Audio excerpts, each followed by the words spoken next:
Assalamu alaikum. My name is Dr. Mohammed Fahad and I am a consultant plastic reconstructive and hair restorative surgeon. Today we're going to talk about rhinoplasty और nose job. कौन patients हैं जिनको nose की surgery करवानी चाहिए और उसके क्या बेनिफिट्स हैं, उसके क्या प्रोज हैं और उसके क्या कॉन्स हैं, ये सब चीज़ें हम डिस्कस करेंगे. पहले who is an ideal candidate for a nose job? Those patients who have deviated dorsum और those patients who have breathing issues. नाक के एक नॉस्ट्रिल से सांस ज़्यादा आती है, एक से कम आती है.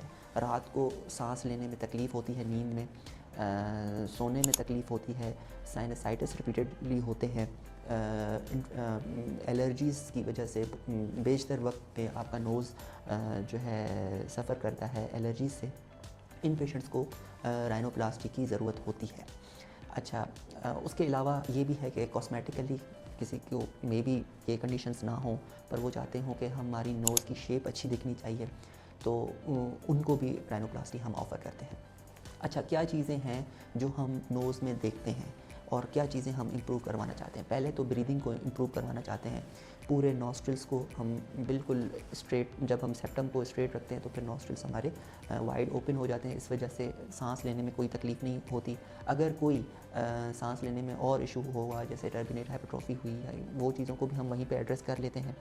तीसरी चीज़ ये है कि उसके बाद हम नोज़ की शेप को भी इम्प्रूव करते हैं. अब अगर हम आएँ कि नोज़ की शेप में क्या क्या चीज़ें हैं, उनमें सबसे पहले तो हमारी डॉर्सम ऑफ द नोज़ होता है, डॉर्सल हम्प होता है. हम्प को हम रिड्यूस करते हैं, ठीक है. और उसके अलावा जो वॉल्ट है हमारा नोज़ की शेप को देने के लिए, जो बोनी वॉल्ट है, उसको भी फिर हम इम्प्रूव करते हैं शेप में. उसके अलावा टिप है. किन लोगों की टिप जो है ड्रूपी होती है, नीचे की तरफ होती है. किन लोगों की टिप जो है बॉक्सी होती है. उन सब टिप को एक तो हम एलिवेट भी करते हैं और एक अच्छा सा चिज़ल भी उसको देते हैं. उसके अलावा नेज़ल बेस है, जैसे कि नेज़ल विड्थ है, उसको भी हम इम्प्रूव करते हैं. नॉस्ट्रल्स की विड्थ को जिस तरह हम कहें, उनको भी हम इम्प्रूव करते हैं. और हमारी कोशिश यही होती है कि एक परफेक्ट नोज़ हो आपके फेस के ऊपर. उसमें फिर जब हमारे पास पेशेंट आता है तो हम उसको डिफरेंट ऑप्शंस भी देते हैं. पूरा नोज़ फिर उन ऑप्शंस में से जो भी चीज़ और जिस तरह उसकी डिमांड होती है तो उस तरह से हम उसको नोज़ ऑफ़र करते हैं, ठीक है. इसके अलावा इस प्रोसीजर के कॉन्स क्या हैं? डेफिनेटली एक सर्जिकल प्रोसीजर है, तो उस वजह से इस प्रोसीजर में कुछ चीज़ें पोस्ट ऑपरेटिवली थोड़ी सी केयर भी करनी पड़ती है. 1-2 दिन तक पोस्ट ऑपरेटिवली थोड़ी सी डिस्कम्फर्ट रहती है क्योंकि हम इसमें स्प्लिंट्स यूज़ करते हैं.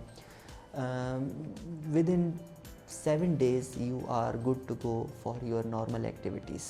जॉब वगैरह तो आप फ्रॉम द 3rd day ही स्टार्ट कर सकते हैं, ऐसा जिसमें इशू नहीं होता.